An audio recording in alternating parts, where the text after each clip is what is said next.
போற செய்தி காண்கிற தேவன். காண்கிற தேவன் அப்படிங்கிற தலைப்பிற்கு நம்ம தியானிக்க போகிறோம். ஆதியாகமத்தின் புத்தகம் 16ஆம் அதிகாரம் 13வது வசனம். நம்ம அனைவரும் என்னை காண்பவரை நானும் இவ்விடத்தில் கண்டேன் அல்லவா என்று சொல்லி தன்னோட பேசின கர்த்தருக்கு நீர் என்னை காண்கிற தேவன் என்று பெயரிட்டார். ஜெபிப்போம். சர்வ வல்லமையுள்ள எங்கள் ஆண்டவரே, பேசுகிற எங்கள் தெய்வமே, நாங்கள் உங்களுடைய முகத்தை நோக்கி நாங்கள் பார்க்கிறோம். கர்த்தர் எங்களோடு பேசுவீராக. உங்களுடைய வார்த்தையை கொண்டு எங்களோடு இடைப்படும்படி நாங்கள் ஜெபிக்கிறோம். தேவ ஆவியானவர் எங்களோடு இடைப்படுவீராக. தடைகள் மாறட்டும், தட்டுகள் முறிக்கப்படட்டும், எல்லா டிஸ்ட்ராக்ஷன்ஸும் இயேசு நாமத்தில் நீங்கும்படி நாங்கள் ஜெபிக்கிறோம். ஆவியானவரே, எங்களோடு இடைப்பட்டு வார்த்தையை கொண்டு எங்களோடு பேசி எங்களை பலப்படுத்துங்க. தொடர்ந்து நடத்தி அருளும். இரட்சகர் இயேசு கிறிஸ்துவின் நாமத்தில் பிதாவே, ஆமென், ஆமென். இந்த வேத பகுதி நமக்கு நன்றாய் தெரியும். காண்கிற தேவன், என்னை காண்கிற தேவன் என்று இங்கே ஆண்டவருக்கு பேரிட்டது ஆகார். இந்த ஆகாரை குறித்து நமக்கு நன்றாய் தெரியும். இந்த ஆகார் ஆண்டவருக்கு பெயர் வைக்கிறாங்க, நீர் என்னை காண்கிற தேவன் என்று சொல்லி. அடுத்த வசனம் சொல்கிறது, வாசிங்க. ஆகையால் அந்த துறவுக்கு பெயர் லகாய்ரோய் எனப்பட்டது அப்படின்னு போட்டு. அந்த துறவு, ஒரு துறவட்டையிலே, ஒரு ஊற்றத்தையிலே ஆண்டவர், அதாவது கர்த்தருடைய தூதனானவர் ஆகாரை சந்திக்கிறார். ஆகாரோடு பேசினார். இப்ப ஆண்டவரை கண்டபடினாலே நீர் என்னை காண்கிற தேவன் என்று சொல்லி அந்த இடத்துல ஆண்டவருக்கு அவங்க பேர் வச்சாங்கன்னு போட்டுக்கொண்டு வசந்த பாருங்க. பேசின கர்த்தருக்கு, தன்னோட பேசின கர்த்தருக்கு நீர் என்னை காண்கிற தேவன் என்று பெயரிட்டார். கவனிக்கணும். ஆகார் வனாந்திரத்திலே கர்த்தருடைய தூதனானவராலே சந்திக்கப்பட்ட பொழுது நீர் என்னை காண்கிற தேவன் என்று சொல்லி ஆகார் கர்த்தருக்கு பேர் வைக்கிறாங்க. அதனால அவர் பேர் வச்சாங்களே, அந்த இடத்துல இருந்த பொருளுக்கு பேரு லகாய்ரோய் எனப்பட்டதா. இந்த லகாய்ரோய் அப்படின்னா என்னை காண்கிற தேவன் அப்படின்னு அர்த்தம் இல்லை. அதுக்கு பதிலாக என்ன அர்த்தம்னா, வாசிங்க 32ஆம் அதிகாரம் 30வது வசனம். 32ஆம் அதிகாரம் 30வது வசனத்தை வாசிங்க. அப்பொழுது யாக்கோபு நான் தேவனை முகமுகமாய் கண்டேன், உயிர் தப்பி பிழைத்தேன் என்று சொல்லி அந்த ஸ்தலத்துக்கு பெனியேல் என்று பெயரிட்டார். இந்த பெனியேல் அப்படிங்கிறதுக்கும் இந்த லகாய்ரோய்ங்கிற வார்த்தைக்கு நெருங்கின தொடர்புடையது. இப்ப ரோய் அப்படின்னாலே காண்கிறவர் அப்படின்னு அர்த்தம். ரோய் அப்படின்னாலே காண்கிறவர். இன்னொரு அர்த்தமும் இருக்கிறது. அந்த எபிரேய வார்த்தைக்கு மேய்ப்பன் என்றும் அர்த்தம். மேய்ப்பன் அப்படின்னாலே ரோய் அப்படின்னு அர்த்தம். அந்த ரோய் அப்படின்னா காண்கிறவர் அப்படின்னு அர்த்தம். கிராமத்துல தூரத்துல ஒருத்தர் வர்றாங்க அப்படின்னா யாருக்கு தெரியலன்னா கையை இப்படி வச்சுட்டு பார்ப்பாங்க இல்லையா? இப்படி பார்க்கறதுக்கு பேரு தான் ரோயின்னு அர்த்தம். கவனிச்சு பார்க்கறது. யார் வர்றா என்ன அப்படின்னு பார்க்கறாங்களே, இதுக்கு பேர் ரோய். அப்ப மேய்ப்பன்னா என்ன அர்த்தம்னா, கவனித்து பார்க்கிறவனுக்கு பேர் தான் மேய்ப்பன். நம்ம ஆடு எங்க மேயுது, அது எப்படி இருக்குது, அந்த ஆடு அது சுகமா இருக்குதா, விலகினப்பட்டிருக்கா, மேய்ச்சல மேய்ஞ்சிருக்குதா, தண்ணீர் குடிச்சிருக்குதா, சரியா அடையுதா, வியாதி இருக்கிறதா என்று மேய்ப்பனதை சோதிக்கிறார். நம்ம ஆண்டவருக்கு ஒரு பேர் இருக்கிறது, அவர் நம்முடைய மேய்ப்பன். அப்ப என்ன அர்த்தம்? அவர் நம்மை உற்று கவனிக்கிற ஆண்டவர். அதனாலதான் ரோயின்னு சொல்றோம். ரோய் அப்படின்னா கவனிக்கிறவர், பார்க்கிறவர், காண்கிறவர் என்று பொருள். சரி, இப்ப லகாய் ரோய் அப்படின்னா நீர் என்னை காண்கிறவர் அப்படின்னு மாத்திரம் அந்த அர்த்தம் வராது. மாறாக அவர் என்னைய பார்த்தாரு, நான் அவரை பார்த்தேன், ஆனாலும் உயிரோடு இருக்கிறேன் என்று அர்த்தம். காரணம் என்னன்னா, ஆண்டவரை கண்டவர்கள் யாரும் உயிரோடு இருந்தது இல்லை. தேவ பிரசன்னம் அப்படிப்பட்டது. படைப்பாட்டு காலத்துல பிதாமக தேவனை ஒருவரும் பார்க்க முடியாது. இந்த இடத்துலயும் ஆகார் பார்த்தது பிதா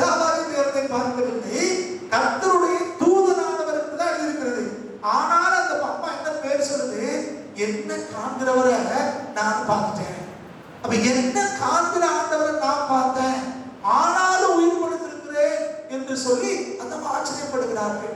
அந்த அர்த்தத்துலதான் அந்த இடத்துக்கு லகாயிரோ என்று அந்த துறவுக்கு பேர் வச்சாங்க. அப்போ ஆகார் கர்த்தருக்கு பேர் வைக்கிறாங்க, மற்ற மக்கள் அல்லது வேதம் அந்த துறவுக்கு லகாயிரோய் என்று பெயரிடுகிறது. பொதுவாக யூதரும் சரி எபிரேயரும் சரி ஆண்டவருடைய குணத்தை வைத்து ஆண்டவருக்கு நாமங்களை சொல்லுவார்கள், அவங்க குணத்தை வச்சு. இப்ப நம்ம ஊர்லயே அப்படி இருக்கு, அப்படிதானே? நம்ம ஊர்ல சில பேர் ஒரு மாதிரி எதுக்கெடுத்தாலும் கோபப்பட்டு இருந்தா என்ன சொல்லுவாங்க, சிறு மூஞ்சி அப்படின்னு அவங்க குணத்தை வச்சு ஒரு பேர் வைப்போம். அப்படி அவங்க தெரியுமில்ல, அவங்க உருவத்தை வச்சு குணத்தை வச்சு கலரை வச்சு நம்ம ஊர்ல பேர் வைப்போம். இதே மாதிரி தான் எபிரேயர்களும் சரி எகிப்தியரும் பேர் வச்சுக்கிட்டே இருந்தாங்க.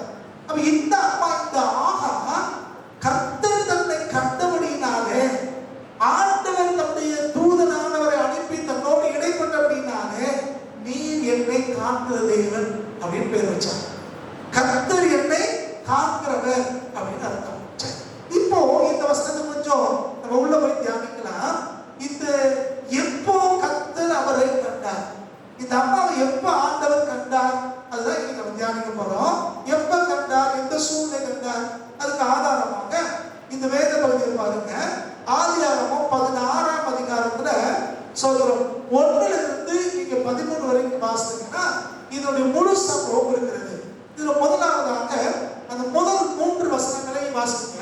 ஆபிரகாமுடைய மனைவியாகிய சாராய்க்கு பிள்ளை இல்லாதிருந்தது. எகிப்து தேசத்தாளாகிய ஆகார் என்னும் பெயர் கொண்ட ஒரு அடிமை பெண் அவளுக்கு இருந்தார். சாராய் ஆபிரகாமை நோக்கி, நான் பிள்ளை பெறாதபடிக்கு கர்த்தர் என் கர்த்தத்தை அடைத்திருக்கிறார். என் அடிமை பெண்ணோடே சேரும், ஒருவேளை அவளால் என் வீடு கட்டப்படும் என்றார். சாராயின் வார்த்தைக்கு ஆபிரகாம் செவி கொடுத்தான். ஆபிரகாம் கானான் தேசத்தில் 10 வருஷம் குடியிருந்த பின்பு ஆபிரகாமின் மனைவியாகிய சாராய் எகிப்து தேசத்தாலான தன் அடிமை பெண்ணாகிய ஆகாரை அழைத்து அவளை தன் புருஷனாகிய ஆபிரகாமுக்கு மறுமனையாட்டியாக கொடுத்தார். நீங்க வீட்டுக்கு போய் வாசித்து கொள்ளுங்க. எல்லாத்துக்கும் தியானம் இப்ப நேரம் இல்லை. இதுல கடைசி வசனத்தை நீங்க வாசிங்க. இஸ்மவேல் எப்ப பிறந்தான்னு போட்டிருக்காங்க. இஸ்மவேல் எப்ப பிறந்தாங்களா? ஆபிரகாமுக்கு 86 வயதிலே பிறந்தார். ஆண்டவர் ஆபிரகாமை சந்தித்து உனக்கு ஒரு ஆண் பிள்ளையை கொடுப்பேன் என்று சொன்னது எப்போ? 75 வயதிலே அவருக்கு வாக்கு பண்ணினார். 75 வயதுல வாக்கு பண்ணா 11 வருட காலம் அவர் காத்திருந்தாங்க, குழந்தை இல்லை. இப்போ இந்த சாரா அவருடைய மனைவி, ஆபிரகாமுடைய மனைவி, இந்த பகுதியை நீங்க வாசிக்கும் போது சாராள் என்று அவருக்கு பேர் இல்லை, சாராய் என்றுதான் வேதம் சொல்கிறது. ஆபிரகாம் என்றல்ல, ஆபிரகாம் என்றுதான் வேதம் சொல்கிறது. சரியா? இந்த ஆபிரகாம் அல்லது இந்த சாராய் 2 பேருக்கு குழந்தை இல்லை. தேவன் ஏற்கனவே அவருக்கு வாக்கு பண்ணி இருந்தார். ஆனாலும் காலம் கடந்த போது இந்த சாராய் தம்முடைய வேலைக்காரியை இந்த ஆகாருக்கு திருமணம் செய்து கொடுக்கிறாங்க. இப்படி திருமணம் செய்து கொடுத்த போது அவளுக்கு இஸ்மவேல் பிறக்கிறார். ஆனா நீங்க கவனிக்கணும், இப்படி இந்த சாராய் கற்பகுதி ஆன உடனேயே பிரச்சனை ஆரம்பிச்சது. இந்த கற்பகுதி ஆன உடனேயே பிரச்சனை ஆரம்பிச்சது. அந்த அம்மா சாராய ஒரு மாதிரி பார்த்து மக்களா சிரிக்கிறாங்க. பிரச்சனை வந்துருச்சு. இவர் போய் அந்த அம்மா போய் ஆகணும்னு சொல்லுது. பிரச்சனை எல்லாம் வந்தது. இப்போ வேலையை அதிகப்படுத்துறாங்க, கஷ்டங்களை கொடுக்குறாங்க. இந்த ஆகார் நான் இருக்கிற இடத்த விட்டு புறப்பட்டு போயிடுறாங்க. நாச்சியாரை எஜமானியை விட்டு அவங்க புறப்பட்டு போய்விடுகிறார்கள். அப்படி வழியில போய்கொண்டிருக்கும் போதுதான் வனாந்தரத்திலே கர்த்தருடைய தூதனானது அந்த அம்மாவை சந்திக்கிறாங்க. அப்ப ஆண்டவர் சந்தித்து அவர்களோடு பேசி திரும்ப ஒரு நாச்சாருக்கு திரும்ப போ என்று ஆண்டவர் திருப்பி அனுப்புகிறார். அப்ப சொல்லி அனுப்புறாரு, திரும்ப போ, உனக்கு ஒரு ஆண் பிள்ளை பிறக்க போகுது, அவன் இஸ்மவேலுக்கு பெயரிடு, அவன் துஷ்டனா இருப்பான், முரடனா இருப்பான், அவன் எண்ணிக்கை அதிகமா இருக்கும், அவன் உலக பிரகாரமாய் ஆசிரியப்படுவான் என்றெல்லாம் சொல்லி அவனுக்கு திருப்பி அனுப்புகிறார்கள். இப்ப ஆகார் திரும்ப வந்து இந்த ஆபிரகாமுடைய வீட்டிலே சாரா வீட்டிலே அடங்கி இருக்கிறார். திரும்ப அந்த இஸ்மவேலை பெற்றெடுக்கிறாங்க. அதன் பின்பு ஈசாக்கு வாக்குத்தத்தப்படி பிறக்கிறார். இப்போ ஈசாக்கு இந்த இஸ்மவேல் கிண்டல் பண்ண ஆரம்பிக்கிறார். எப்படி கற்பவதி ஆன உடனே ஆகார் பார்த்தாங்களோ அதே போல இப்ப இஸ்மவேல் ஈசாக்கை ஒரு மாதிரி பேசுறாரு, பழகுறாரு. அவன் பலவீனக்கு பிரச்சனை வந்து இப்போ ஆகாரும் அவருடைய குமாரனாகிய இஸ்மவேலும் ஆண்டவருடைய வார்த்தைப்படியே துருத்தியில கொஞ்சம் தண்ணியை கொடுத்து வழியிலே அனுப்பிவிடுகிறாங்க. சரி, இது வரைக்கும் போதும். இதெல்லாம் பின்னணியில் உள்ள சம்பவங்கள். இப்போ என்ன நடக்குதுன்னு பாருங்க. இங்கே இந்த பிரச்சனைக்கு காரணம் என்ன, என்ன சம்பவிக்கிறது? முதலாவது, இந்த நீர் என்னை காண்கிற தேவன் என்று ஆகார் எந்த சூழ்நிலையிலே அவங்க பேர் வச்சாங்க? முதலாவது, வனாந்திரத்திலே நீர் என்னை காண்கிற தேவன் பேர் வச்சாங்க. வனாந்திரத்துக்கு என்னது? இங்கிலீஷ்ல பொதுவா வில்டர்னஸ் அப்படின்னு போட்டு. அப்படின்னா என்னது? டெசர்ட் கிடையாது, பாலைவனம் கிடையாது. கவனிக்கணும், பாலைவனம் வேற, வனாந்தரம் வேற. இந்த பாலைவனத்துக்கும் வனாந்தரத்துக்கும் என்ன வித்தியாசம் அப்படின்னா, இது காடும் அல்ல. காடுனா கூட என்ன இருக்கும்? மரங்கள் இருக்கும், செடி கொடிகள்லாம் இருக்கும், நெல்லுகளும் இருக்கும். ஆனா வனாந்தரத்துல அப்படி இல்லை. அது பாலைவனம் மாதிரியே மணல் பாங்கான இடம், நிழலுக்கு ஒதுங்க முடியாது. ஆனால் அங்கங்கே சில இடங்கள்ல குரங்குகள், நீரூற்றுகள் சில இடங்கள்ல இருக்கிறது. இது நீங்க விவரமாய் இன்னொரு நாள் நம்ம பார்க்கலாம். இப்படி இந்த வனாந்தர யாத்திரை குறித்து பைபிள்ல நிறைய வாசிக்கிறோம் இல்லையா? வனாந்தர யாத்திரை, இஸ்ரவேல் ஜனங்கள் எகிப்திலிருந்து இஸ்ரவேலுக்கு வரும்போது வனாந்தரத்தின் வழியாய் 40 ஆண்டு காலம் கடந்து வந்தாங்க அப்படின்னு நம்ம பார்க்கிறோம். ஸோ இப்படி வனாந்தரத்துல போறாங்க.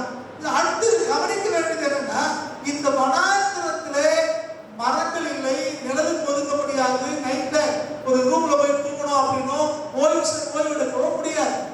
நமக்கு தெரியும், யாக்கோபு தன்னுடைய தகப்பன வீட்டை விட்டு இந்த மாமா வீட்டுக்கு ஓடும் போது வழியில வனாந்தரத்திலே தலைக்கு கல்லை வச்சு அவங்க படுத்திருந்தான்னு பார்க்கிறோம்.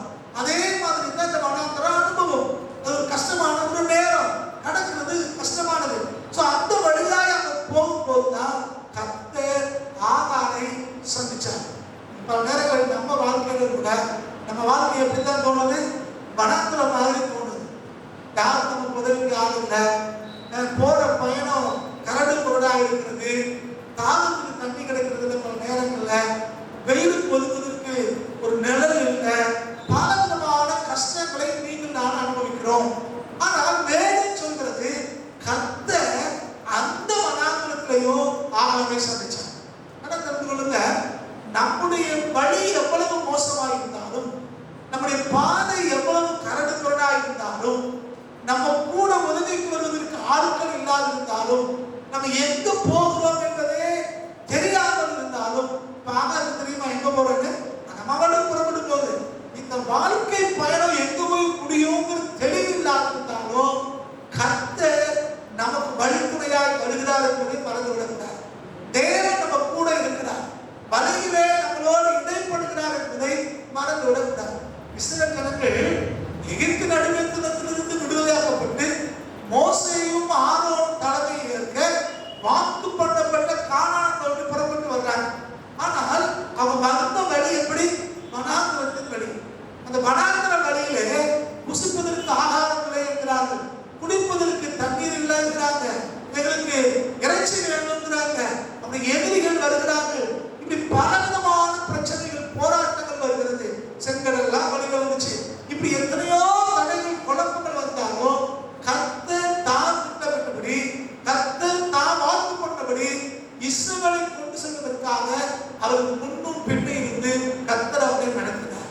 அப்ப இன்றைக்கு இந்த வனாந்தர பயணம் போல நம்ம வாழ்க்கை காணப்பட்டாலும் கர்த்தர் நம்ம கூட வருகிறார் என்பதை மறந்துவிடக்கூடாது. நம்ம வனாந்தர யாத்திரையில் சோர்ந்து நான் போகிற வேலை, வனாந்தர யாத்திரை தான் இது. ஆனா நீங்கள் நானும் சோர்ந்து போற வேலையில அவர் வந்து நம்மை காண்கிறார், அவர் நம்மை பேசுகிற ஆண்டவர், அவர் நம்மோடு பேசுகிற ஆண்டவர். வனாந்தரத்துல போயிட்டாங்கன்னு தேவன் ஒதுக்குகிறவர் அல்ல. அப்படின்னா என்ன அர்த்தம்? நம்ம வனாந்தர பாதையில போறோம்னா அவரும் அந்த வனாந்தர பாதைக்கு வர்றாரு. அதனால வேதம் சொல்றது, நாம நெருக்கப்படும் போதெல்லாம் அவரும் நெருக்கப்படுகிறார். நாம எப்பெல்லாம் கண்ணீர் விடுகிறோமோ அப்ப அவரும் கண்ணீர் விடுகிறார். எதுக்காக? நம்முடைய நினைவு நல்லா தெரியும். இன்றைக்கு மார்த்தாள் மரியாள் என்னுடைய சகோதரன் ஆகிய லாசரு மரித்து போனார். அவங்க வீட்டுக்கு வர்ற அவங்க இவங்க அழுதாங்க. வேதம் சொல்றது இயேசு கண்ணீர் விட்டார். இயேசு கண்ணீர் விட்டார். நம்ம என்ன நினைக்கிறோம்? அவர் தேவன், அவர் ஆண்டவர், சர்வ வல்லமையுள்ளவர் அப்படின்னா அந்த உணர்ச்சிகளுக்கு அப்பாற்பட்டவர் அப்படிங்கிறது இல்லை. தம்முடைய பிள்ளைகள் வேதனைப்படும் போதெல்லாம் அவர் வேதனைப்படுகிறார். நம்முடைய பிள்ளைகள் கண்ணீர் வடிக்கும் போதெல்லாம் அவருக்கும் அந்த உணர்ச்சிகள் இருக்கிறார். நாம சந்தோஷமா இருந்தால் தேவனை சந்தோஷப்படுத்த முடியும். அப்படின்னா நம்ம ஆண்டவர் உணர்வுகளுக்கு அப்பாற்பட்டவர் அல்ல. அவருக்கு உணர்வுள்ள ஆண்டவர். அவர் நம்ம மேல அக்கறையா இருக்கிறார், நம்ம மேல அன்பா இருக்கிறார்.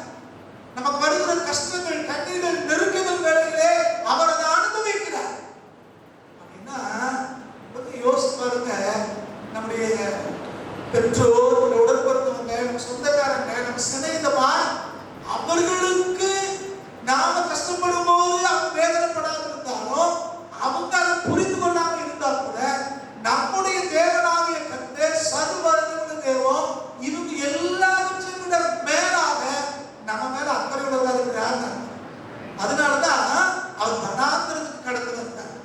வனாந்திரத்துல போற ஆகார நீ எங்கேயும் தேடி ஆலயத்துக்கு வா என்று அவர் சொல்லவில்லை. என்னை தேடி பலிபீடத்துக்கு வான்னு அவர் சொல்லல. மாறாக வனாந்திரத்துல அந்த அம்மாவோட வழியிலே கர்த்தர் அக்கறைந்தார். ஹல்லேலூயா. அப்ப இன்னைக்கு நம்ம எந்த வழியில போய்கிட்டு இருக்கிறோமோ, எந்த பாதையில கடந்து போகிறோமோ, எந்த அனுபவத்தின் வழியா இன்னைக்கு நாம போயிட்டு இருக்கோமோ, அங்கே தேவன் வந்து நம்மளோடு இடைப்படுகிற கர்த்தராக இருக்கிறார். அப்ப அவரை நீ காக்கிற தேவன் அப்படின்னா ஏதோ பரலோகத்துல உட்கார்ந்து தூரத்துல இருந்துட்டு நம்மளை பார்த்துக்கிட்டார் அப்படின்னு அர்த்தம் இல்லை. அவர் நம்ம பக்கத்துல வந்து நம்ம கூட இருந்து நம்முடைய தேவைகளை, காரியங்களை அறிந்து புரிந்து அவர் நம்மளை நடத்துகிறார். ஹல்லேலூயா. அவர் என்னை, நீர் என்னை காக்கிற தேவன் அப்படின்னா அப்படின்னா நம்ம கஷ்டம் எல்லாமே அவருக்கு தெரியும். பல நேரத்தில் நம்ம என்ன நினைக்கிறோம்? நம்ம பண்ற கஷ்டம் அவருக்கு தான் யாருக்கு தெரியும். சொல்றோம், என் கஷ்டம் யாருக்கு தெரியும், என் பிரச்சனை யாருக்கு தெரியும், என் தொழிலில் இருக்கிற முடக்கை யாருக்கு தெரியும், என் குடும்பத்தில் இருக்கிற குழப்பம் யாருக்கு தெரியும். நாம நினைக்கிறோம். மனுஷனுக்கு தெரியாம இருக்கலாம், ஊழியக்காரங்களுக்கு தெரியாம இருக்கலாம், சொந்தக்காரங்களுக்கு, சிநேகிதருக்கு தெரியாம இருக்கலாம். ஆனா சர்வ வல்லமையுள்ள தேவன் நம்மை காண்கிறார். அவர் நம்ம கூட இருக்கிற ஆண்டவர். நம்முடைய எல்லா காரியங்களையும் அவர் அறிந்து வைத்திருக்கிற ஆண்டவர். அவருக்கு எல்லாம் தெரியும். அவர் வனாந்திரத்திலே ஆகாரை கண்டார். வனாந்திரத்திலே ஆகாரை கண்டார். மனுஷன் காணாத போது கர்த்தர் கண்டார். மனுஷன் எப்ப நம்மளை காண்பாங்க? நம்ம வசதியா இருந்தா நம்மளை காண்பாங்க. 4 பேருக்கு முன்னால நம்ம மேன்மையா இருக்கிறோம்னா நம்மளை பார்க்க வருவாங்க. ஆனா கர்த்தர் அப்படி இல்லையா?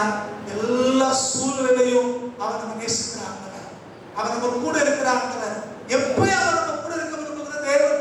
அதனாலதான் வாக்குப்படுத்தார், இதோ உலகத்துக்கு முடிவு வரைக்கும் சதா காலங்களிலும் நான் உங்களோடு இருப்பேன். அப்ப தேவன் நம்ம கூட இருக்கிறார். சதா காலமும் நம்மோடு இருக்கிற ஆண்டவர் அவர் நம்ம கூட இருக்கிறார். வனாந்திரத்திலையும், கண்ணீரின் பள்ளத்தாக்கிலையும், மரண இருளின் பள்ளத்தாக்கிலையும் அவர் நம்ம கூட இருக்கிறார். சொல்றான். அடுத்து கவனிச்சோன்னா இந்த ஆண்டவர் சொல்றோம், மற்றவங்க எல்லாரும் நம்ம கைவிட்டா கூட இவர் நம்மளை கைவிடவே மாட்டார். யோசிச்சு பாருங்க, எலியா ஒரு மாபெரும் தீர்க்கதரிசி. ஆனா அவருக்கு வனாந்திர அனுபவம் வந்துச்சு. அவரும் ஓடி போய் ஒளிந்து கொண்டார். ஆனா கர்த்தர் அவர் விடவே இல்லை. அவர் தேடி வருகிறார். உனக்கு இங்க என்ன வேலை அப்படின்னு கேட்டார். நம்மளும் இப்படித்தான் என்ன செய்றோம்? ஓடி போய் எங்கேயாவது ஒளிஞ்சுக்கிறோமான்னு பார்க்கணும். பிரச்சனை வரும்போது, குழப்பங்கள் வரும்போது, கஷ்டம் வரும்போது நம்மை மறைத்து கொள்ள விரும்புகிறோம். 4 பேர் கண்ட படக்கூடாதுன்னு நினைக்கிறோம். ஆனா கர்த்தர் அப்படி இல்லை. நம்ம எந்த நிலைமையில் இருந்தாலும் நம்மை தேடி வருகிற ஆண்டவர், நம்மோடு இடைப்படுகிற கர்த்தர் அவர், நம்முடைய காரியங்கள் எல்லாவற்றையும் அறிந்திருக்கிற தெய்வம் அவர். அவர் வந்து நம்ம கூட இருக்கிறார். நம்பி இருக்கிறவர்கள் எல்லாம் மனுஷன் தானே. அதனால வேதத்தை வாசிக்கிறோம், நாசியில் சுவாசம் உள்ள மனுஷனே நம்பாதே. அவன் நம்பப்படுவதற்கு எப்ப இருக்கிறோம்? அவனுடைய ஆவி பிரியுமா? அவன் மண்ணுக்கு கைவிடுவான்னு போட்டு சொல்றோம். ஆனா அதே நேரத்தில் வேதம் சொல்கிறது மனுஷரை நம்புவதை பார்க்கிலும் கர்த்தர் மேல் பற்றுதலாய் இருப்பதே நலம். சொல்றோம். மனுஷனை விட நம்பிக்கை யாரு மேல இருக்கணும்? கர்த்தர் மேலே அதிகமான நம்பிக்கை தேவை. தேவன் மேல அதிகமாய் நம்முடைய நம்பிக்கை இருக்க வேண்டியதா இருக்கிறது. நீங்கள் நான் ஒரு காரியத்தை தெளிவாய் புரிந்து கொள்ளுங்கள். மனுஷனுக்கு நம்மளோட இருப்பாங்க, நாளைக்கு இருக்க மாட்டாங்க. இன்னைக்கு நாங்க பார்த்துக்குவோம் வாங்க, நாளைக்கு மறந்துடுவாங்க. ஆனா கர்த்தர் அப்படி இல்லை. கர்த்தர் அமைதியா இருக்கிற மாதிரி தெரிந்தாலும் கூட அவர் நம்மை காண்கிற தேவன். அவர் நம்ம கூட இருக்கிறார். அவர் நம்ம கூட இருந்து நம்மை நடத்துகிற ஆண்டவர். யோசிப்பாரு. யோசேப்போட வாழ்க்கையில யோசேப்பு கடைசியாய் அவருக்கு நடுவோர் தம்பி இருக்காரானதான். இந்த யோசேப்பு சகோதரமாரு ஓடத்தை சேர்ந்து விளையாடுகிறார், போறார், வாரார், சந்தோஷமா இருக்காங்க. அவங்க காட்டில் ஆடு வச்சாங்கன்னா தகவலால் அவருக்கு இவருடைய சாப்பாடெல்லாம் கொடுத்து விடுறார். அந்த அளவுக்கு அவங்க நெருக்கமானவர்கள், அந்யோன்யமானவர்கள். ஆனா இவருக்கு ஒரு பணவர்னா அங்கே ஒரு ட்ரெஸ் எடுத்து கொடுத்துட்டாரு அப்படின்னு உடனே எல்லா சகோதரமாரும் சேர்ந்து அவரை அடிச்சு அவர் தூக்கத்துக்குள்ள போட்டு அப்ப பொறாமை வருகிறது, போராடி வருகிறது. அப்படிப்பட்ட ஒரு உலகத்தில் தான் நீங்களாலும் வாழ்ந்து கொண்டிருக்கிறோம். ஒரு துன்மார்க்கமான போட்டி நிறைந்த பொறாமை உள்ள யாரை வீழ்ப்போம் இருக்கிற ஒரு மோசமான காலகட்டத்திலே நீங்கள் நானும் வாழ்ந்து கொண்டிருக்கிறோம். ஆனாலும் உங்களுக்கு எனக்கு பாதுகாப்பாய், உங்களை என்னையும் தப்பிவித்ததாய், உங்களை என்னையும் நடத்தும்படியாய் சர்வ வல்லமையுள்ள தேவனாக கண்டு நம்மளோடு இருக்கிறார். அவர் நம்மை காண்கிற தேவன் மாத்திரமல்ல, நம்முடைய வழி பயணத்திலே நம்ம கூட வருகிறவர். நம்முடைய வழி பயணம் வனாந்திர பயணமா இருந்தாலும் அவர் நம்ம கூட இருக்கிற ஆண்டவராக இருக்கிறார். இப்போ இந்த அம்மா சொல்றோம், ஆபிரகாமுடைய வீட்டிலே நடந்திருந்தார். ஆனா திடீரென்று அவர் வெளியேற்றப்படுகிறார்கள். அப்ப இதுக்கு காரணம் என்ன? என்ன நடந்துச்சு? எதனால இந்த பிரச்சனை வந்தது? ஒரு சில காரியங்களை மேலோட்டமாய் நம்ம பார்த்து முடிக்கலாம். முதல் காரியம் என்னன்னு பார்த்தீங்கன்னா, இந்த 16ஆம் அதிகாரம் முதல் 3 வசனங்களே வாசிக்கும் பொழுது தேவன் ஆபிரகாமுக்கும் சாராளுக்கும் வாக்கு பண்ணியிருந்தாலும் காலதாமதம் ஆகுது அப்படின்னு சொன்ன உடனே இந்த சாராள் பொறுத்தாமல் ஆகாரை 2வது திருமணம் செய்து கொள்ளும்படி ஆபிரகாமுக்கு ஆலோசனை சொல்கிறார். இந்த ஆபிரகாமும் அந்த ஆலோசனையை கேட்டு உடனடியாக இந்த ஆகாரை திருமணம் செய்து கொள்கிறார். அப்ப இங்க முதல் பிரச்சனை எங்க ஆரம்பிக்குது? இந்த ஆகாருக்கு வனாந்திர பயணம் எங்க வருது? எதனால நேரிட்டதுன்னு பார்த்தீங்கன்னா, அடிப்படையில மூல காரணம் தேவ சித்தத்துக்கு விட்டு கொடுக்காம இந்த ஆபிரகாமும் சாராளும் தேவனுடைய வாக்குத்தத்தத்தை பெற்று அதுக்காக காத்துறாங்க. தேவன் சொல்லியிருந்தாலும் காலதாமதம் ஆகுதுன்னு சொன்ன உடனே அவசரப்பட்டபடினாலே இந்த பிரச்சனை உருவாகும். சில நேரங்களில் நீங்களும் நானும் இப்படித்தான், தேவன் சொல்லியிருந்தாலும் வேத வசனங்கள் நம்மளோடு பேசினாலும் நாம் மாம்சத்திலே பல நேரங்களில் யோசிக்கிறோம். மாம்சத்தில் யோசிப்பதற்கு காரணம் என்ன அப்படின்னா, காலங்கள் கடக்கிற ஒன்று. இது யாராலையும் தாங்கிக் கொள்ள முடியறது இல்லை. எல்லாம் மாம்சத்தில் இருக்கிறோம், பூமியில் இருக்கிறோம். அப்ப நம்ம எதிர்பார்க்கிற காரியம் நடக்கல அப்படிங்கும் போது, நம்ம விரும்புகிற காரியம் வாய்க்கல அப்படின்னு உடனே மாம்ச சிந்தைக்கு இடம் கொடுக்கிறோம். மற்றவங்க சொல்றதை கேட்கிறோம், சொந்த பந்தங்க சொல்றதை கேட்கிறோம். ஏதாவது ஒரு விதத்திலே நாம தேவனுடைய வார்த்தைக்கு கீழ்ப்படியாம மனுஷனுடைய வார்த்தைக்கு கீழ்ப்படுகிறபடினாலே பிரச்சனைகள் பின்னால உண்டாகுது. அடிப்படை காரணம் என்ன? தேவ சித்தத்துக்கு காத்திருக்காம மாம்சத்திலே திட்டமிடுவது, நாமவே கற்பனை பண்ணுவது, நாமளாகவே ஒரு திட்டத்தை போடுவது, இது பின்னாலே பிரச்சனைக்கு வழிவகுக்கிறது. ஆபிரகாம் நான் இருந்த அந்த பகுதியில இருந்து, ஊருக்கு தேசத்தில் இருந்து தேவனாலே அழைக்கப்பட்டு அவர் வாக்கு பண்ண தேசத்துக்கு அவர் புறப்பட்டு வருகிறார். அழைக்கப்பட்டவர் ஆபிரகாம். இப்ப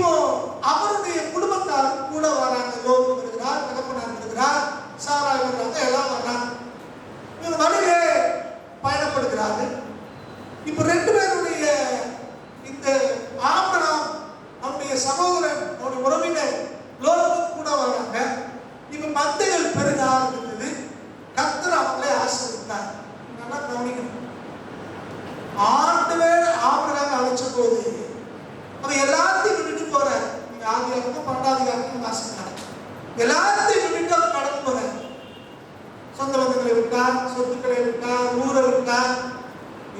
போகிற இடம் என்னதென்று அறியாமல் அவர் புறப்பட்டு போறார் என்று பின்னால் அப்போஸ்தலர் எழுதுகிறார். அப்படி ஒரு இடத்துக்கு போறார். ஆனா அடுத்த அதிகாரம் சொல்கிறது அவர் சீமானாய் இருந்தார் அப்படின்னு. அப்ப இந்த ஆபிரகாம் புறப்பட்டு போனார் அப்படின்னு சொல்லும்போது வெறுங்கையோடு தான் போனார். ஆனா அழைச்சவர் யாரு? கர்த்தர். தெரிந்து கொண்டவர் யாரு? கர்த்தர். அதனால வெறுங்கையோடு போன மனுஷனை அடுத்த அதிகாரம் சொல்கிறது அவன் சீமானாய் இருந்தார். நீங்க நாளும் தேவனுடைய வார்த்தையை கீழ்ப்படித்தவையானால், தேவன் சொல்லுகிற காரியங்கள் நமக்கு அரிதாய் தோன்றாலும் அல்லது பெரிதாய் தோன்றினாலும் அல்லது நம்மால் புரிந்து கொள்ள முடியாவிட்டாலும், கர்த்தருடைய வார்த்தை இப்படி சொல்லுகிறது என்று தேவனுடைய வார்த்தைக்கு நீங்கள் நானும் கீழ்ப்படியும் போது, வசனத்துக்கு முக்கியத்துவம் கொடுக்கும் போது ஆண்டவர் நம்மளை ஆசீர்வதிக்கிறவராக இருக்கிறார். வெறுங்கையோடு இருந்த மனுஷனை சீமானாய் மாற்றுவது போல நீங்க ஒன்றும் இல்லாத இருக்கிற உங்களை என்னையும் கர்த்தர் உயர்த்த முடியும். அதுதான் தேவனுடைய வாழ்க்கை. நீங்க இப்படி போற இடத்துல பிரச்சனை வந்து விட்டது. 2 கடையை மேற்படுத்தும் பிரச்சனை வருது. நம்ம என்ன செஞ்சிருக்கோம்? அழைக்கப்பட்டது நான், நீ சும்மா கூட ஓடிட்டு வந்தாரு மரியாதையா போயிருக்கோன்னு சொல்லிருக்கோம். ஆனா ஆபிரகாம் அப்படி சொல்லல. நாம சகோதரர்கள், நீ வலது பக்கம் போனா நான் இடது பக்கம் போறேன், நீ வலது பக்கம் போனா நான் இடது பக்கம் போறேன், நீ எந்த பக்கம் போகிறோம் அந்த பக்கம் போ, நான் அதுக்கு எதிர்த்து செல்ல போறேன் என்று இவர் விட்டு கொடுக்கிறார். அங்கதான் வேதம் சொல்றது. நீங்க 10ஆம் வசனத்தை வாசிங்க. ஆதியாகமம் 13ஆம் அதிகாரம் 10ஆம் வசனம். அப்பொழுது லோத்து தன் கண்களை நல்லா கவனிக்கணும். இப்ப லோத்து தன் சொந்த அறிவிலே தன் கண்களை ஏறெடுத்து பார்க்கிறான். கண்களை ஏறெடுத்து பார்க்கும்போது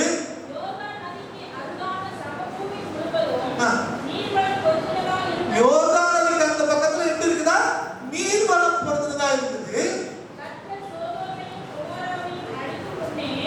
கர்த்தர் சோதோமையும் குமாராவையும் அழிக்கிறதுக்கு முன்னால அது கர்த்தருடைய தோட்டத்தை போலவும் அவ்வளவு செழிப்பா இருந்துச்சான். கர்த்தரை ஏறிட்டு பார்க்கிறாரு. அது எப்படி இருக்குது? செழிப்பா, நீர்வளம் பொருந்தா செழிப்பா இருக்குது. அது எந்த இடம்? சோதோம் குமாராவும். இப்ப அடுத்த வசனத்தை வாசிங்க. 11. அப்பொழுது லோத்து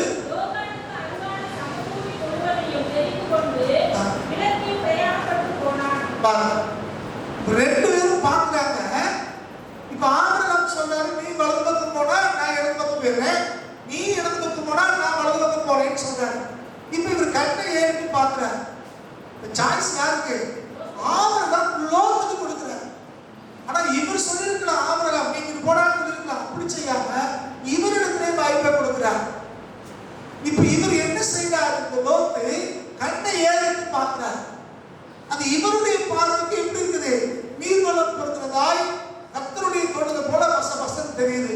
அப்ப இவர் யோசிக்கிறாரு, நம்ம நிறைய ஆடு மாடு எல்லாம் வச்சிருக்கோம், அப்ப நம்ம இதை தெரிஞ்சுக்கிடுவோம், இந்த இடத்துல போய் நம்ம ஆடு மாடு வாங்கலாம் என்று இவர் திட்டமிட்டு, இவர் சுய அறிவியலை திட்டமிட்டு இவர் அந்த பிரதி கடந்து வரார். என்னால என்ன நடந்துச்சு? அந்த சோதம் குமாராவை தான் தேவன் அக்கினினாலே அழிச்சார். அப்ப இந்த லோத்து தன்னுடைய பிள்ளைகளை குடும்பத்தை இருந்துட்டு ஓடுறார். இப்ப அவர் எந்த பகுதியை நேசித்து அதுதான் எனக்கு வேணும்னு ஆடு மாடு எல்லாரும் வசதியாக வந்தாரோ தெரிந்து கொண்டாரோ, இவர் மாம்சத்துல எந்த பகுதி அழகானது, நல்லது, நேர்த்தியானது, வசதியானது தெரிந்து கொண்டாரோ, இப்ப அதை விட்டு விட்டு உயிர் தப்புனா போதும் தப்பி ஓடுறாரு. அதுல மனைவி உப்பு தூணா மாறி போனார். சொந்த வார்த்தை புரியுது? புரிஞ்சவங்க அதை சொல்லுவா. மாம்சத்துல யோசித்து நாமவே திட்டம் போடுகிறவே அது நம்முடைய பார்வைக்கு இன்பமாக இருக்கு. கண்ணேறிட்டு பார்க்கிறார் லோத்து. நீர்வளம் பொருள்தான் தெரிஞ்சு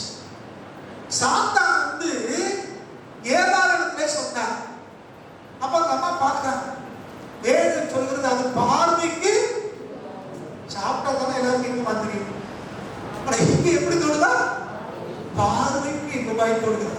பார்த்த உடனே அந்த அம்மாவுக்கு எப்படி இருக்குதா? இன்பமாய். இதான் பிசாசுடைய தந்திரம். நம்ம பார்க்கிறோம், உடனே யோசிக்கிறோம், இது நல்லா, இது நல்லா இருக்கும், அது நல்லா இருக்கும், மாம்சத்திலே திட்டம் எடுக்கிறோம். இப்படி திட்டமிட்டவர்கள் எல்லாரும் பெரும்பாலானவர்கள் ஆசீர்வாதத்தை எதிர்பார்ப்பாங்க. அப்ப இன்னைக்கு நீங்களாலும் சுயமாய் இனி யோசிக்கக்கூடாது. இதுவரைக்கும் நம்ம எப்படி நடந்திருந்தாலும் சரி, இதுவரைக்கும் மாம்சத்திலே எப்படி நீங்க நான் திட்டம் போட்டிருந்தாலும் சரி, இனி வருகிற நாட்களிலே அப்படி திட்டமிடாம ஆண்டவரிடத்திலே கேட்கணும். ஆண்டவரே, இது உங்க சுத்தம் தானா, இது உமக்கு சரியானதானா என்று வேத வசனத்தின்படி நடத்தும்படி நாம கேட்கணும். நான் ஒரு சின்ன ஒரு வீடியோ கிளிப்பிங் பார்த்தேன். 30 நாளைக்கு முன்னாடி இந்த கொரோனா காலத்தில் திருமணம் நடக்கிறது. அந்த இதுக்கெல்லாம் மாஸ்க் போட்டு வராங்க, மாஸ்க் போட்டு வராங்க. ஒரு கணவன் மனைவியும் திருமணம் நடக்கிறது. திருமணம் நடந்து முடிச்ச உடனே தனியா பேசுறாங்க. அப்ப ஒரு மெதுவா மாஸ்க் திறக்கிறாரு. அந்த அம்மா பயந்து போயிடுச்சு. ஏன்னா இவங்களுக்கு பல்ல ஒரு மாதிரி பல்லு இருக்கு. இப்ப அந்த அம்மா மாஸ்க் திறக்குது, அதுக்கு இதை விட மோசமா இருக்கு. அதை போட்டு ஒரே சினிமா போட்டு முடிச்சாங்க. அது பார்க்கும் போது யோசிக்கிறோம், வெளிப்பாதைக்கு எப்படி தெரியுது? அப்ப இப்ப மாஸ்க் போட்டு மறைச்சதுனால பல்லு இருக்கா இல்லையான்னு தெரியுது. உதாரணத்துக்கு சொல்லுறேன், பார்த்து நான் சொன்னேன். இந்த மாதிரி தான் நம்முடைய பார்வை குறைவுள்ளது. நம்முடைய பார்வையினாலே அல்லது நம்முடைய சுய அறிவினாலே எல்லாத்தையும் கண்டுபிடிச்சிட முடியாது. எல்லாவற்றையும் தெரிந்த ஒருத்தர் தேவனாய் கர்த்தர் மாத்திரம். நிகழ்காலமும் அவருக்கு தெரியும், அவருடைய எதிர்காலமும் அவருக்கு தெரியும். நம்ம என்ன செஞ்சா எப்படி இருப்போம் என்று தேவன் அறிந்திருக்கிறார். நம்மை அவர் உள்ளங்கையிலே வரைந்திருக்கிறார். நம்ம ஒவ்வொருவரையும் குறித்தும் அவருக்கு உயர்ந்த நோக்கமோ உயர்ந்த திட்டமோ அவருக்கு இருக்கிறது. நீங்களும் நானும் இதுவரைக்கும் எப்படி இருந்திருந்தாலும் சரி, இனிமேல் அவருடைய பாதத்திலே வர வேண்டும். ஆண்டவரே, நீங்க நடத்துங்க, அவ்வளவுதான். ஒன்று சித்தம் நிறைவேறணும், அவ்வளவுதான். அப்படி நம்ம விட்டு கொடுக்கும் போதுதான் தேவன் நம்ம வாழ்க்கையில இடம் பெற முடியும். சில நேரங்களில் நம்ம என்ன யோசிக்கிறோம், நம்ம ரொம்ப ஞானி, ரொம்ப அறிவாளவங்க, ரொம்ப விவரமானவங்க அப்படின்னு யோசித்து நாம் சில காரியங்களை செய்யும். கிராமத்துல கதை சொல்லும்போது சொல்லுவாங்க, காரியக்காரன் சூத்த கத்திரிக்காய் தான் வாங்கிட்டு வருவான். காரியக்காரன் என்னது, ரொம்ப விவரமான ஆளு அப்படின்னு நினைச்சுட்டு மார்க்கெட்டுக்கு போய் காய்கறி விலையை கேட்கிறான், கத்திரிக்காய் விலையை கேட்கிறான். கிலோ 30 ரூபா அப்படிங்கிறாங்க. கத்திரிக்காய் கூட 30 ரூபாய்க்கு வாங்குவா அப்படிங்கிறான். பக்கத்துல இன்னொருத்தருக்கு கேட்டா அவர் சொல்றாரு 10 ரூபா அப்படிங்கிறாரு. இவன் பார்த்தான், 1 ரூபாய்க்கு வியாபாரம் தெரிஞ்சவன் 10 ரூபாய்க்கு கத்திரிக்காய் கிடைக்குது அப்படின்னு வீட்டுக்கு வாங்கிட்டு பார்த்தா பூரா எப்படி இருக்குது, சூத்த கத்திரிக்காய். காலைக்காரன் இப்படிதான் செய்வாங்க, விவரமா வாங்குறேன்னு சொல்லி வியாபாரத்தை வருவாங்க. இந்த வார்த்தை நம்மள அநேகர் இருக்கிறோம். நம்ம சில பேர் என்ன நினைக்கிறோம்னா, கர்த்தரை விட நம்ம ஞானி நினைச்சுக்கணும், ஆண்டவரை விட நம்ம அறிவாளிகள், கர்த்தருக்கே நம்ம புத்தி சொல்றது. பல பேர் அப்படிதான். இதனாலதான் நம்ம வாழ்க்கையிலே பிரச்சனைகள் வருது, எதிர்காலத்திலே குழப்பங்கள் வருது. அப்ப ஒன்றை தெரிந்து கொள்ளுங்கள், இதுவரைக்கும் என்ன நடந்திருந்தாலும் சரி அதெல்லாம் தூக்கி போறோம். வேற சொல்லுது, கடந்த காலங்களை அவர் காணாதது போல இருந்தார். அதெல்லாம் தூக்கி எடுத்து போட்டு, ஆகவே இனிய வாழ்க்கையில் எது செய்தாலும் ரொம்ப சித்தப்படிதான் நடக்கும், ரொம்ப திட்டத்தின்படிதான் நடக்கும். அது லாபமோ நஷ்டமோ கத்தாவே நீங்க நடத்துங்க என்று ஆண்டவரிடத்திலே நம்ம ஒப்புவிக்கும் போது கர்த்தர் நம்மை செம்மையான வழியிலே நடத்துகிற ஆண்டவர். தண்ணீர்ல யாராவது விழுந்துட்டாங்கன்னு வச்சுக்கோங்க, பெரியவங்க சொல்லுவாங்க உடனே விழுந்து அவரை விடக்கூடாதுன்னு சொல்லுவாங்க. பார்த்தீங்கன்னா உடனே அவங்க விழுந்த உடனே நம்மளும் விழுந்தா என்ன, நம்மளை கட்டிப்பிடிச்சு உள்ள எடுத்துட்டு போயிடுவாங்க. இந்த கப்பல் படையில கப்பல்கள் எல்லாம் ட்ரைனிங் கொடுக்கும்போது மாணவிகள் பயணிகள் ட்ரெயின் அந்த அதில் வேலை செய்யறவங்களுக்கு ட்ரைனிங் கொடுக்கும்போது அவங்க சொல்லுவாங்க, ஒருத்தர் தவறி விழுந்துட்டாங்கன்னா உடனே விடாத கொஞ்சம் 1 நிமிஷம் 2 நிமிஷம் கழிச்சு உள்ள என்ன செய்யலாம், இறங்கி அவங்களை தூக்கலாம் அப்படின்னு சொல்லுவாங்க. எதுக்கு அப்படின்னா அவனுக்கு விளையிற வரைக்கும் அதை தான் தப்பிக்கலாம்னு வச்சு காலை கையை அடி கிடப்பான், அப்படிதானே? அப்ப யாரு பிடிச்சு காப்பாற்ற போனாலும் அவங்களை கையை பிடிச்சு காலை பிடிச்சு அதே மாதிரி இழுத்து குடிப்பான், இவனும் சேர்த்து உள்ள கொண்டு போயிடும். ஆனா கொஞ்சம் தண்ணி குடிச்ச உடனே லேசா கறக்க வந்த உடனே நம்ம குடிச்சு தூக்குனா அவங்க ஈஸியா வந்துருவாங்க. அவங்க சுய பலத்தை இழக்கிறாங்க. அவங்க தூக்குறாங்க, எப்படி தூக்குனாலும் கூட வந்துருவாங்க. இதான் நம்ம வாழ்க்கை. இன்னைக்கு நம்ம மாம்சத்திலே பலமுறுக்கி நினைச்சு ஆடி பாடி குதிக்கிற வரைக்கும் கர்த்தர் ஒரு கரையும் செய்ய மாட்டார். என் கரையும் எடுக்குதுக்கா அப்படின்னு ஒருங்கி நிற்பார். நம்ம ஒண்ணுமே முடியாது விழும்போதுதான், கர்த்தாவே விழும்போதுதான் கர்த்தர் அதை கிரியை செய்யும். அதான் வேறுல வாசிக்கிறோம். பலத்தினாலும் அல்ல, பராக்கிரமத்தினாலும் அல்ல, என்னுடைய ஆவியினாலேயே. அப்போ நமக்கு ஒரு காரியம் வாய்க்கணும்னா கர்த்தரால தான் முடியும். கர்த்தரே காரியத்தை வாய்க்க பண்ணுவார். அப்ப இன்னைக்கு ஒரு தீர்மானம் எடுப்போம். பிரச்சனைக்கு மூல காரணம் என்னதுதான்? சுயத்திலே யோசிக்கிறது, சுய தந்திரம், சுய பெருமை, சுய திட்டங்கள். இது நன்மையை கொண்டு வராது, பேர் ஆபத்திலே கொண்டு போய். அப்போ நம்ம முழுவதும் தேவனை சார்ந்திருக்கிறதே ஒழிய நம்ம சுயத்தை பயன்படுத்தி மேன்மையாய் அதை யோசிச்சோம்னா ஆபத்துல மாட்டிக்கணும். முதல் காரியம். ரெண்டாவது, இந்த பிரச்சனை காரணம் என்னன்னு போட்டீங்கன்னா இந்த சுய திட்டத்தினாலே உண்டாகுது விளைவை நம்ம பார்க்க முடியும். நீங்க நீதிமொழிகள் 14ஆம் அதிகாரம் 1ஆம் வசனத்தை பாருங்க. நீதிமொழிகள் 14:12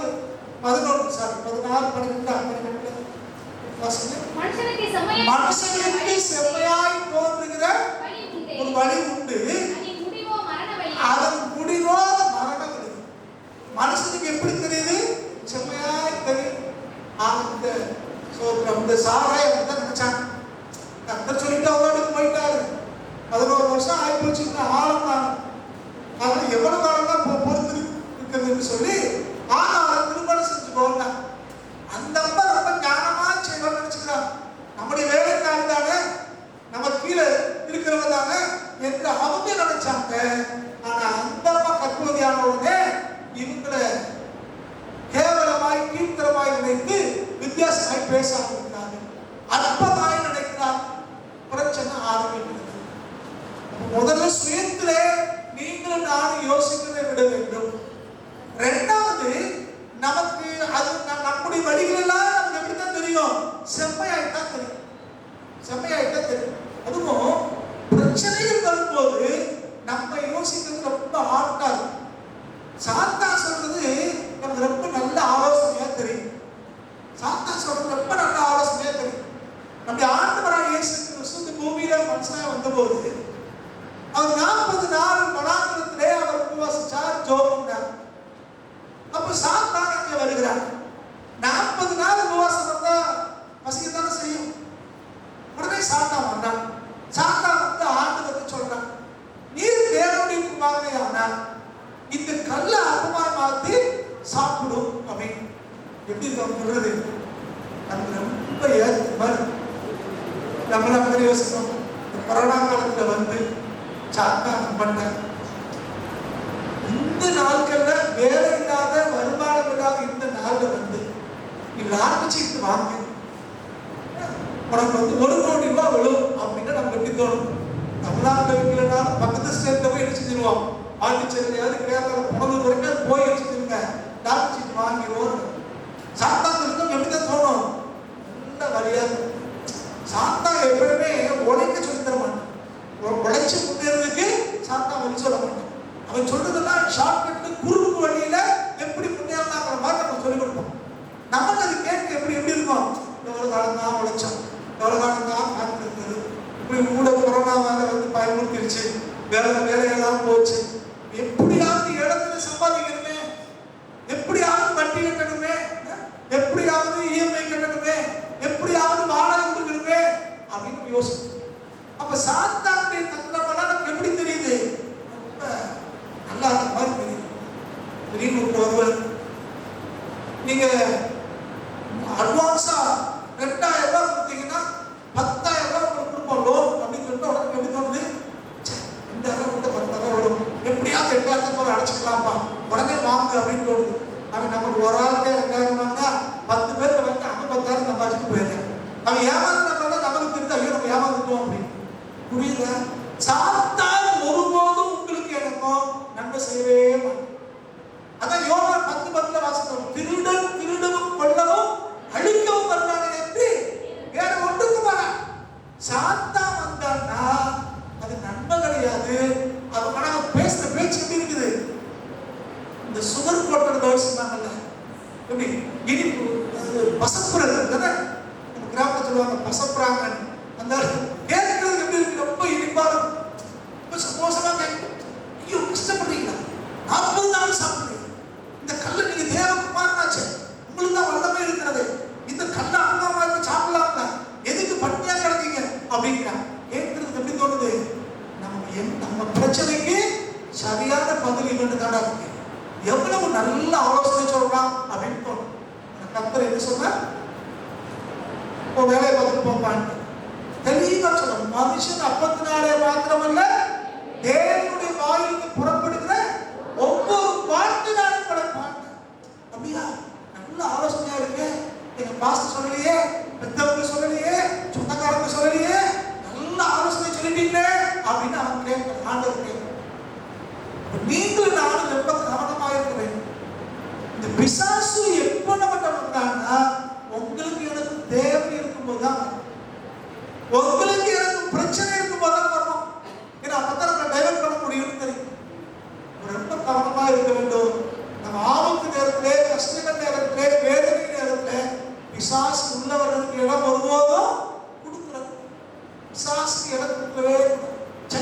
அடுத்ததுல பாருங்க, சோதரம் 3ஆவதாய் இப்படிப்பட்ட சூழ்நிலை தான் தேவன் இடைப்பட்ட அந்த பிரச்சனை காரணம் என்ன? சுயத்துல திட்டமிடுகிறது, சாத்தானுக்கு இடம் கொடுக்கிறது. இப்படிப்பட்ட நேரங்களிலே ஆண்டவர் இடைப்படுகிறார். அப்ப இன்னைக்கு நீங்கள் நானும் எவ்வளவு கஷ்டங்கள் நெருக்கடியாக கடந்து போனாலும் ஒருத்தருடைய சுயத்துக்கு நாங்கள் கவனிக்கணும். இப்ப சுயத்துல யோசனை யாரு? ஆகார் அல்ல. சுயத்துல தீர்மானம் எடுத்தது யாரு? சாராய். சாராய் தீர்மானம் எடுத்து அதை ஆபிரகாமை ஏற்றுக்கொள்ள வைத்தார். தேவனுடைய வார்த்தையை பெற்ற, வாக்குத்தத்தத்தை பெற்ற, தேவனுடைய தூதனானவரை முகமுகமாய் தரிசித்த சாராயும் ஆபிரகாமும் தான் சுயத்திலே தீர்மானித்தார்கள். இது யாரை பாதிக்குது? வீட்டுல வேலை செஞ்சுட்டு இருந்த ஆகாரை பாதிக்குது. அவன் அடிமைப்பட்டு நிஜமான சொல்லிட்டாங்க, கீழ்பிடிச்சா. இப்ப அவளையும் சேர்த்து பாதிக்குது. இப்ப வனாந்தரத்தில் நிற்கிறது யாரு? ஆகார். சாராயம் கவனிக்கணும். சொல்லுவாங்க, நீங்கள் நானும் கவனிக்கணும். அடுத்தவர்களுடைய சுயத்துக்கு நீங்கள் நானும் கீழ்பிடித்தோம்னா அது நம்மளை பாதிக்கும். அடுத்தவங்களுடைய பிரச்சனையே நம்மளை பாதிக்கும். கப்பல்ல போனவங்க தப்பு பண்ணல, தப்பு பண்ணாது யோனா. யோனா தான் தேவ சமூகத்துக்கு விலகி ஓடினார். ஆனா நீ பாதிக்கப்பட்டது யாரு? கப்பல்ல போன எல்லாரும் சேர்ந்து பாதிக்கப்பட்டாங்க. நம்ம வாழ்க்கையில அதுதான். யாரோ ஒருத்தர் பண்ணுகிற திட்டம், யாரோ ஒருத்தர் எடுக்கிற சுயத்தினால உண்டாகிற தீர்மானம், யாரோ ஒருத்தர் எடுக்கிற மாம்ச தீர்மானம் எல்லாரையும் பாதிக்கும். ரொம்ப கவனமா இருக்கணும். யாரோட ஐக்கியம் இருக்கிறோம், யாரோட பழகுறோம், யாரோட பேசுகிறோம், ரொம்ப கவனம். அவங்க தலையில போய் நாம சிக்கி கொள்ளக்கூடாது. இங்கே கவனிக்கும் போது இப்படி சிக்கி கொண்டாலும் கூட கர்த்தரை கேட்க ஆகாத கண்ணீரை அவன் கண்டார், அவன் வேதனையை கண்டார். நமக்கு தேவையில்லாம மாட்டிக்கிச்சேன்னு கர்த்தருடைய தூதனானவர் அங்கே வந்தார். வந்து அவங்க கூட பேசினார். என்ன பேசினாரு? நீ யாரு, நீ எங்க போற, எல்லாத்தையும் விசாரிச்சு. இந்த அம்மா உண்மையெல்லாம் சொன்னது பிறகு கர்த்தர் ஆகாரம் பார்த்து சொன்னாரு, உன் ஆச்சாரனை திரும்ப போய் அங்கே அடங்கிக்கிறது. நீ முதல்ல அவன் பேச்சதானே கேட்க, இப்ப எதிர்த்து ஓடுற, அவன் திரும்ப போய் என்ன செய்ய? அடங்கிக்கிறது. அடங்கி ஏற்ற வேலை வரும்போது இவருக்கு மார்க்கை பெறுவேன். அது வரைக்கும் அங்க போய் அடங்கி. சில நேரத்தில் இப்படிதான் புத்தத்தை உள்ள நுழைவோம், பாதி தப்பிச்சு ஓடின்னு நினைக்கிறான். அப்படிப்பட்ட நேரத்துல கர்த்தர் நமக்கு நல்ல ஆலோசனை கொடுக்கிறது. தேவன் நமக்கு ஆலோசனை கொடுத்து அடுத்து நம்ம என்ன செய்ய வேண்டும் என்பதை அவரே போதிக்கிறார். வேதத்தில் நீங்க வாசித்தீங்கன்னா ரொம்ப ஆச்சரியமா இருக்கும். பல இடங்கள்ல பாத்தீங்கன்னா தேவன் தம்முடைய ஜனங்களோடு இடைப்படுகிறார். நீங்க ஆதியாகமம் 32ஆம் அதிகாரம் 27வது வசனத்தை வாசிங்க. ஆதியாகமம் 32:27. அவர் உன் பேர் என்ன என்று கேட்டார். இது ஆதி யாக்கோபு. யாக்கோபு என்ன ரொம்ப யோகியரா? யாக்கோபு எப்படிப்பட்டவர்? அவர் பேரை கேட்டபடி ஏமாத்துக்காரர். தகப்பனை ஏமாத்தினா, சகோதரனை ஏமாத்தினா, இப்ப மாமனார் வீட்டுக்கு போனா அங்க போய் மாமனாரை ஏமாத்தினா, இப்ப அங்கிருந்து தப்பிச்சு ஓடி வந்திருக்கான். இப்ப ஓடி வந்து பயந்துட்டு இருந்தான். தன் சகோதரன் ஏசு நம்மளை கொண்டு போட்டுவான் அப்படின்னு சொல்லி பயந்து போய் ஆடு மாடுகளை மந்தையெல்லாம் பங்கு வந்தா பிடிச்ச அனுப்புறான். அழுது விட்டான். லஞ்சம் கொடுத்தவனை அவன் வந்து பரிசு கொடுத்த கோபத்தை மாத்திரன்னு அனுப்பி வச்சுட்டு ஆற்றங்கரையிலே அவர் தனித்திருக்கிறார். யாக்கோபு ஆற்றங்கரையில இருக்கிறார். அப்ப கர்த்தர் அங்க வருகிறார். தேவனுடைய தூதனாக வருகிறார். அவரோடு இடைப்படுகிறார். அங்க நடந்தது அவங்களுக்கு தெரியும்.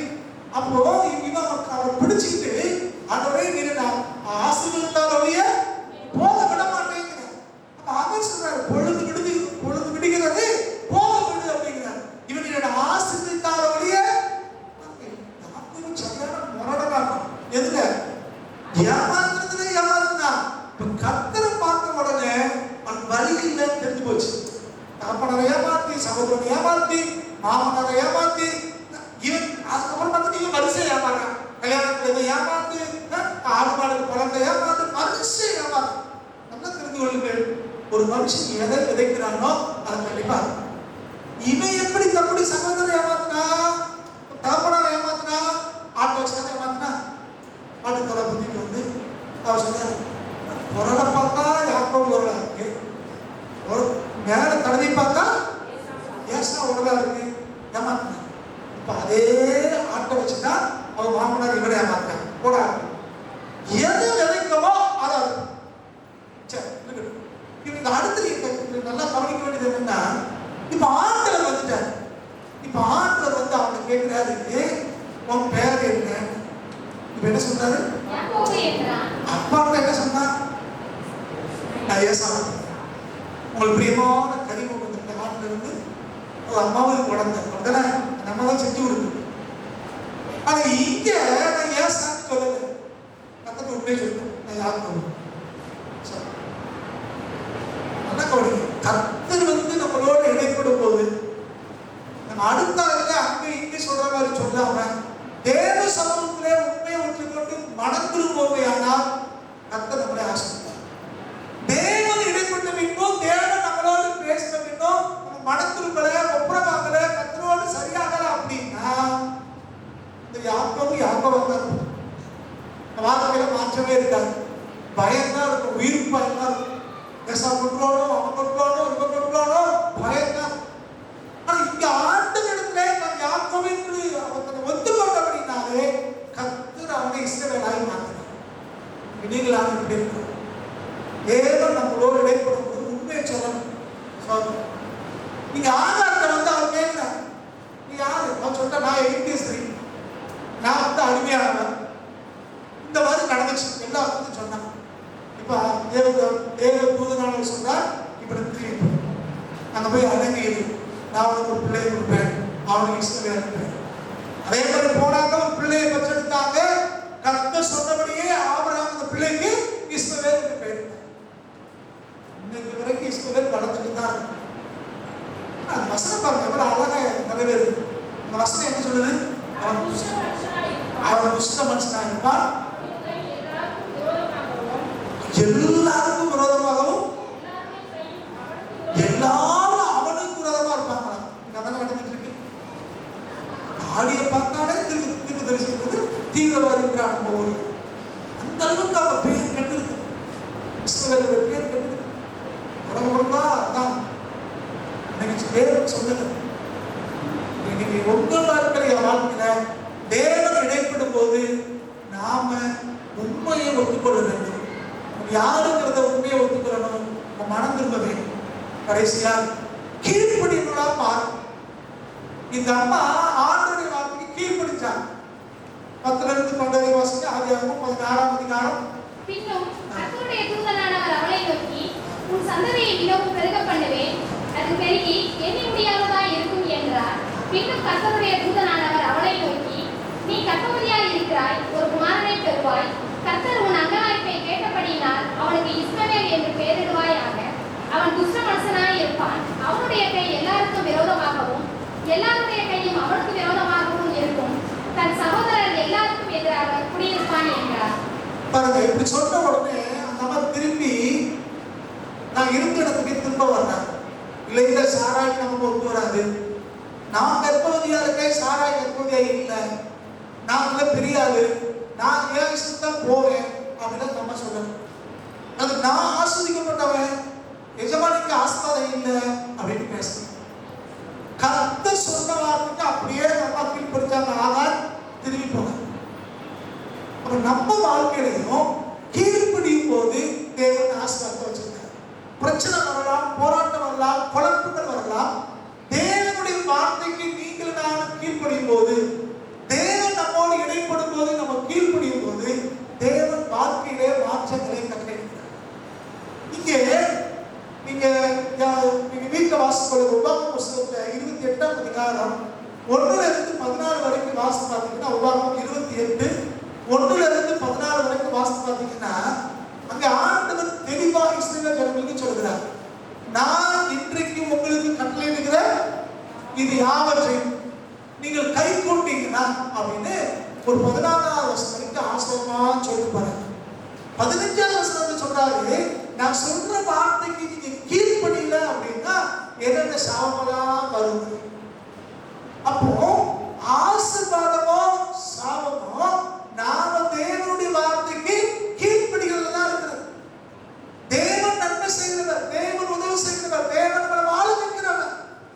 ஆனா கீழ்ப்படிதல்னாலே நீங்கள் நான் ஆசீர்வாதத்தை சோதரிக்க முடியும். அவன் தேவனுடைய வார்த்தை என்ன சொல்கிறதோ அதற்கு கீழ்ப்படிகிறது. இது நடந்ததுக்கு பிறகுதான் அந்த அம்மா சொல்றது, கீழ்ப்படுத்த அம்மா சொல்றது, வனாந்தரத்தில் சொல்றது, நீர் என்னை காண்கிற தேவன், நீர் என்னை காண்கிற தேவன், நீர் என்னை காண்கிற தேவன். அப்படின்னா நம்ம இஷ்டப்படி நம்ம இருக்கலாம், அவரை பார்த்து நம்ம நன்மை செய்வார் நடந்த இந்த வனாந்தர பயணத்திலையும் நம்முடைய வேதனைகள், கஷ்டங்கள், கண்ணீர்கள் மத்தியிலையும் ஐயோ யாருமே இல்லையே என்று ஏதோ ஒரு லக்கை நோக்கி நம்ம ஓடிக்கொண்டிருக்கும் போது, கர்த்தர் நம்மளோடு இடைப்படும் போது, கர்த்தர் நம்மளோடு பேசும்போது, நம்ம இருக்கிற இடங்களிலே யோசித்து சிந்தித்து தேவனுடைய வார்த்தைக்கு கீழ்ப்படிந்து நம்முடைய வாழ்க்கையை மாற்றி அமைத்துக் கொள்வதையானா, வனாந்தரத்தில் எங்கேயோ நோக்கி ஓடிக்கொண்டிருந்த ஆகார் ஆபிரகாமும் சாராளும் இருக்கிற இடத்துக்கு திரும்பி வந்தது போல நீங்களும் நானும் தேவ சமூகத்துக்கு திரும்புவோமையானால், தேவனுடைய வார்த்தை கேட்கும்படி திரும்புவோமையானால் நீங்களும் நானும் ஆசீர்வாதத்தை பெற முடியும். தேவன் அந்த ஆகாரை கண்டது போல நம்மளையும் காண்கிறார் என்பதை உறுதிப்படுத்த முடியும். தேவன் ஆகாருக்கு இஸ்ரவேலை கொடுத்தது போல உங்களுக்கு எனக்கு வாக்குப்பட்டபடி ஆசீர்வாதத்தை கொடுக்கும்.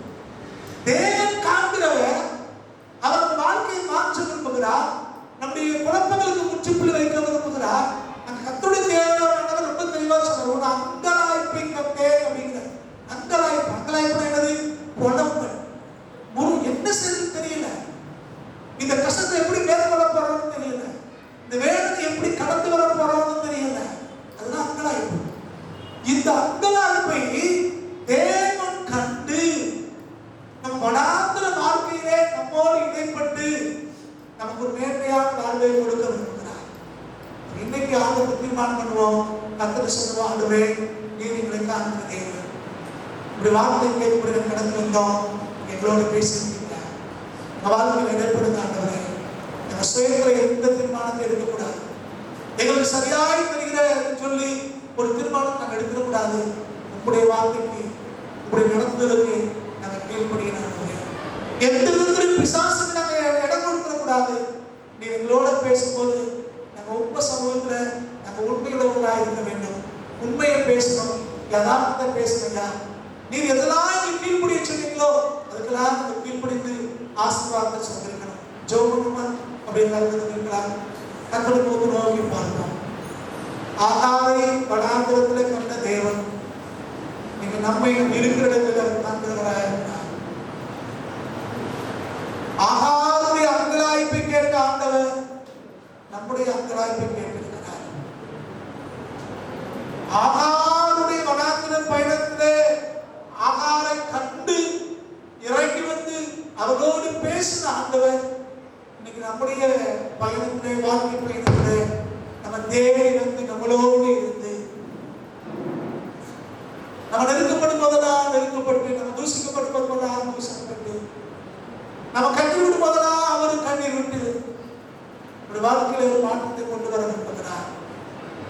நீங்கள் நானும் எப்படி இருக்கிறோம்? கத்திர போது வாங்கி பார்ப்போமா? தேவனுக்கு பிரியமில்லாத எதையாவது யோசிச்சுட்டு பார்த்தா, நம்ம சுயத்திலே சுயஞானத்திலே எதையாவது சாதிச்சிடலாம் நினைச்சிருப்போம்னா, நீங்க அதெல்லாம் தேவ சமூகத்திலே ஒப்படைப்போம், தேவனுக்கு அறிக்கையிடுவோம். ஈசாக்கிடத்திலே தன்னை ஏசா என்று சொன்ன யாக்கோபு தன்னுடைய தூதனானவர்களை ஈசாக்கு சொல்ல மாதிரி பேசல. பேர் என்னன்னு கேட்ட உடனே தன்னை யாக்கோபு என்று அறிக்கையிட்டான். கர்த்தருடைய மனத்திருப்பதை அறிந்து அவனுக்கு இஸ்ரவேல் என்று பெயரிடுகிறார். அன்பான தேவ ஜனமே, நீங்கள் நானும் உண்மையாக இருக்கும்போது, நீங்கள் நானும் வாழ்க்கையில ஒரு மாற்றத்தை சந்திக்கும் போது, நீங்கள் நானும் மனம் திரும்பி கர்த்தரை உறுதியாக பற்றிக் கொள்ளும் போது, கர்த்தர் நமக்கு ஒரு புதிய வாழ்வை, புதிய துவக்கத்தை கொடுக்கிறவராக இருக்கிறார். தேவ சமூகத்தில் வார்த்தை செய்வோமா? ஆண்டவரை சொல்லுங்க, ஆண்டவரே, நான் கடந்த காலத்தில் எனக்கு சுயத்திலே யோசித்து சுயமாய் திட்டமிட்டு எனக்கு தோற்று போனதெல்லாம் போதும், நாங்கள் கண்ணியில சிக்கிறதெல்லாம் போதும்பா. இன்றைக்கு எங்களுக்கு புதிய வாழ்வை தாங்க. நாங்கள் எங்கள் குறைவுகளை ஏற்றுக்கொள்கிறோம், குற்றங்களை ஏற்றுக்கொள்கிறோம், எங்கள் மாற்று சிந்தனைகளை மாற்று திட்டங்களெல்லாம் நாங்கள் உண்மையாக ஏற்றுக்கிறோம். ஆண்டவரே, அதெல்லாம் எங்களை கைவிட்டு விட்டது, அதெல்லாம் எங்களை வனாந்திரத்தை கொண்டு போயிருச்சுப்பா. எங்களுடைய கரங்களை எங்களை ஒப்புக் கொடுக்கிறோம். எங்களுக்கு ஒரு புது வாழ்வை, மேன்மையான வாழ்வை எங்களுக்கு என்று நீர் வைத்து சித்தத்தை நிறைவேற்றி ஆண்டவரே என்று சொல்லி கர்த்தருடைய கரங்களை அப்படியே விட்டு கொடுப்போமா? எல்லாரும் கர்த்தரை நோக்கி பார்க்கலாம். ஹalleluya, ஹalleluya, ஹalleluya, ஹalleluya. Thank you Lord, thank you Lord, thank you Lord, thank you Lord, thank you Lord, thank you Lord. யாராவது ஒருத்தர் சத்தத்தை வேண்டி சுருக்கமாய் ஜெபிக்கிறார்.